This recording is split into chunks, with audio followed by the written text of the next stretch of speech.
Meditations for every day of the year by Bishop Richard Challoner.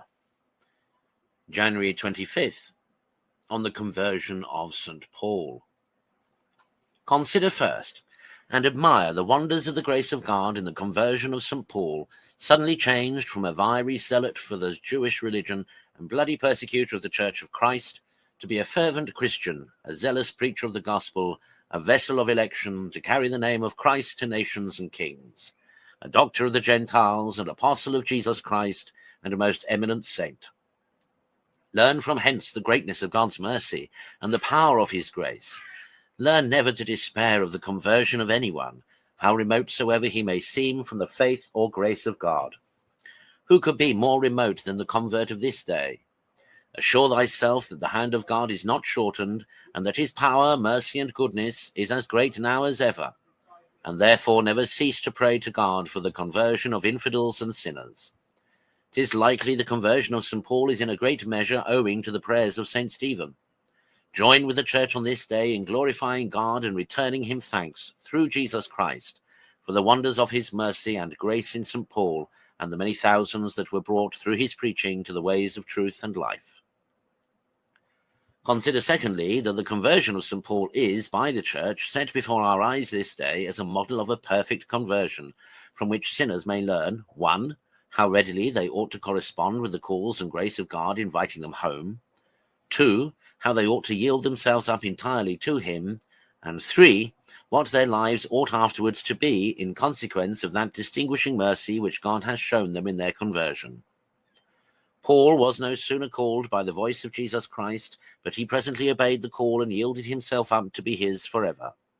The prayer he then made was short in words, but very expressive of the perfect disposition of the soul in this regard, and of the sacrifice he desired to make of himself without the least reserve, to the holy will of him who called him Lord.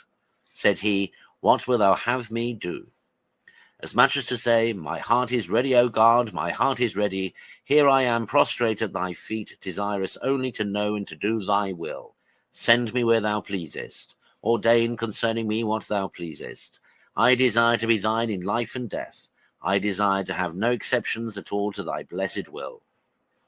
See also how, being sent into the city where he was to learn of Ananias the will of God, and to receive from him the sacrament of regeneration for the washing away his sins, he there continues for 3 whole days, neither eating nor drinking, but wholly employed in prayer.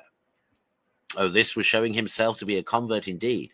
This was being quite in earnest in preparing himself for his baptism. This was laying a solid foundation for a new life. Oh, that all penitents would set this great example before their eyes when they pretend to make their peace with God, and would, like Paul, prepare themselves by fervent and long-continued prayers joined with the exercises of mortification and penance. Thus we should see other sort of conversions than we commonly meet with nowadays.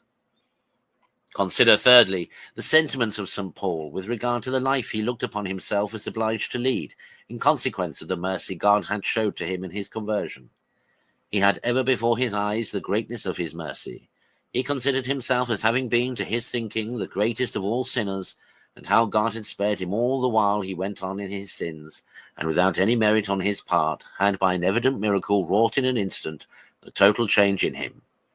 And therefore he was convinced, as he both declared in his words and showed forth in his practice, that he could do no less than devote his whole life to the love and service of his Saviour, to testify his gratitude for the love he had showed him. This consideration carried him through all his labours and afflictions, and animated him to meet death in all its shapes.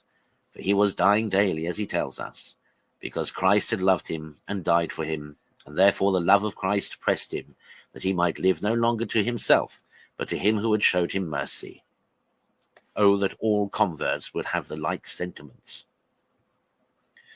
Conclude to learn to practice the lessons which St. Paul teaches you in his conversion, and in particular to have a great esteem of the grace of reconciliation and of that unspeakable mercy and love which God has shown you in receiving you again after you had fallen from him by sin. Learn also from him to testify your gratitude by dedicating yourself henceforward in good earnest to the love and service of him who has done such great things for you.